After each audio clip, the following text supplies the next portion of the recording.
Il est 8h11, c'est l'heure de l'interview d'actualité. Ce matin, Thomas, vous recevez Samia Bounouri, elle est infirmière scolaire. Bonjour et bienvenue à vous, Samia Bounouri. On va préciser que vous êtes aussi secrétaire départementale 93 du syndicat des infirmières scolaires SNICS, voilà, FSU.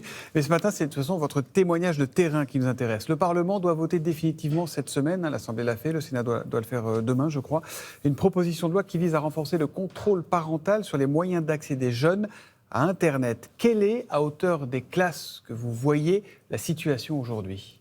Elle est très inquiétante. Vraiment, nous, les infirmières scolaires, nous alertons justement sur les problématiques que nous rencontrons sur le terrain et en plus sur la précocité de la surexposition à la pornographie. Ça veut dire quoi ? C'est-à-dire qu'à quel que âge ils voient maintenant, dès le niveau élémentaire, enfin en tout cas, c'est les retours qu'on a sur le terrain. En école primaire. Je peux vous en fournir plusieurs exemples. Ouais, allez-y. Par exemple, alors ça peut être de manière insidieuse ou non. Par exemple, un parent qui télécharge un film de Disney, Blanche-Neige et les 7 nains. Donc sur YouTube, sur Dailymotion. Exactement, ouais. qui laisse sur la tablette à son enfant le film Blanche-Neige et les 7 nains. Au final, le film commence bien c'est bien le dessin à animé, l'accoutumée. tout va bien, ouais. Ça s'entrecoupe. C'est de la version pornographique, les 7 nains sur Blanche-Neige, puis ça s'entrecoupe à nouveau et ça se poursuit comme le film. Et donc ça, évidemment, classique. Ça peut échapper à la vigilance des parents. Totalement. C'est résiduel ou c'est quelque chose qui est fréquent ? Il y a beaucoup d'enfants qui, en élémentaire, ont déjà été confrontés au porno aujourd'hui ? Ça augmente en fait. Ouais. Nous, on a l'impression que ça augmente. Avant, c'était plutôt au niveau d'âge collège. Et là, maintenant, on est beaucoup plus interpellés dans les couloirs où il peut y avoir des mains aux fesses, enfin des attouchements dès l'âge primaire. Ça veut dire qu'en fait, ça impacte et ça influe directement sur leur comportement. Exactement. En fonction de ce qu'ils voient. Vous voyez des gamins qui mettent des mains aux fesses à des petites filles. Ça produit des traumatismes. Ouais. Puisque, en fait, lorsqu'on discute avec eux, ils peuvent effectivement nous relater qu'ils ont été dans un état de sidération lorsqu'ils ont été face à un contenu pornographique, où ils n'ont pas su arrêter la vidéo ou sortir de la pièce ou interpeller un adulte. C'est-à-dire quoi, qu'ils ne comprennent pas très bien ce qu'ils voient, mais que ça les choque, c'est ça ? Exactement, ouais. Tout à fait. Choqués, qu'ils ont des images en flashback qui leur reviennent. Et donc, on a parfois des enfants, précocement, qui peuvent dessiner des fellations, enfin sexe d'hommes avec des petites gouttes de sperme, etc., sur la marge d'un cahier de brouillon, par exemple.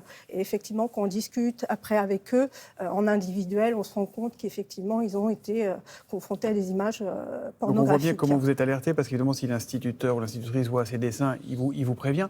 Mais quelle réponse leur apporter une fois que vous êtes face à un élève comme ça, qui a 9, 10 ans, à ce genre de comportement ? Qu'est-ce qu'on peut faire ? Qu'est-ce qu'il faut faire ? En tant qu'infirmière, on a plusieurs réponses. Ouais. Tout d'abord, de mener des actions de prévention de manière collective.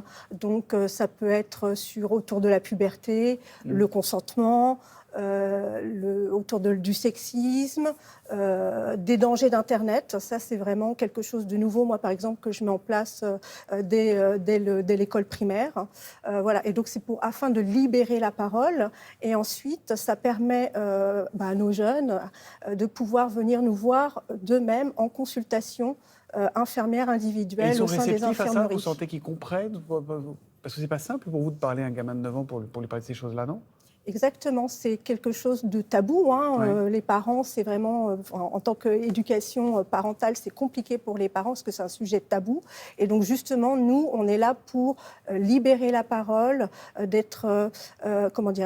d'accueillir cette parole sans jugement et avec une écoute bienveillante. Donc on a une formation pour ça, on est des personnels compétents avec un savoir, un savoir-faire, un savoir-être qui est très important à ce niveau-là. Un rapport dit qu'à 12 ans, un enfant sur 3 a déjà été exposé à du contenu pornographique.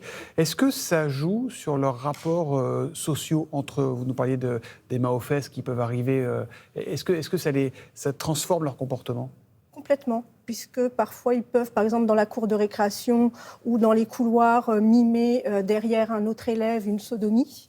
Ils peuvent mimer aussi une fellation avec leur bouche, ou ils peuvent aussi exprimer des mots violents. Vas-y, viens, suce-moi. Excusez-moi pour la cruauté des paroles. Enfin, avec des paroles très trash. C'est pas que vous le répétiez, c'est qu'on l'entend dans des cours de récré. Exactement, très trash. Et puis parfois aussi, dans leur projection de leur futur rapport amoureux, rapport sexuel, il y a beaucoup de dégoût, comment dirais-je, et aussi dans les films pornographiques, le statut de la femme et le statut de l'homme est particulier, avec cette soumission pour la femme, et donc voilà, beaucoup se posent des questions. Des repères de rapports sociaux entre les uns et les autres qui sont compliqués. Et sur les résultats scolaires, est-ce que ça peut jouer aussi? Vous voyez un effet là-dessus ou pas? Ça gangrène effectivement les ça gangrène les apprentissages. On voit bien qu'il y a une chute des résultats scolaires. Souvent, on est interpellé par les équipes par rapport à ça. Un repli sur soi, des notes qui sont en baisse, un isolement dans la cour, voilà. J'imagine la réaction de beaucoup de parents qui doivent nous écouter. Moi, je suis parent, je suis effaré de ce que j'entends. Qu'est-ce qu'il faut faire? Qu'est-ce qu'on doit faire? Qu'est-ce qu'il faut... D'installer déjà un dialogue, voilà, un climat de confiance avec son enfant. Il faut devancer la discussion là-dessus aujourd'hui. Il faut aller dire à un gamin du tournement, attention, tu vas peut-être être confronté à ça. Tout à fait. Alors après, il faut adapter en fonction de l'âge son discours, mais qu'effectivement, les outils numériques avec l'accès Internet, il y a des dangers. Il y a un plus, bien sûr, il y a une plus-value, mais aussi à côté, il peut y avoir beaucoup de dangers de ne pas exposer sa vie privée et surtout qu'il peut y avoir des images, des vidéos ou des images choquantes liées à la nudité du corps ou à la sexualité du corps. Et bien sûr, on met les filtres parentaux et tout ça sur les téléphones portables et on espère que cette proposition-là sera votée pour le coup. Vous y êtes très favorable. Merci Samia Bounouri d'être venue nous alerter. Je tiens juste à dire qu'on n'est vraiment pas nombreuses en tant qu'infirmières. On est 7700 infirmières pour 12 millions d'élèves et d'étudiants sur le territoire national et c'est vraiment pas assez. Et donc on se bat justement pour réclamer qu'il y ait des créations de postes supplémentaires. C'est sûr qu'on a envie qu'il y ait un interlocuteur ou une interlocutrice face aux élèves quand on entend ce que vous êtes venu nous raconter ce matin. En tout cas, les infirmières font un boulot remarquable, les infirmières scolaires. Merci à vous. Merci pour votre accueil. Merci à tous les deux, Annie.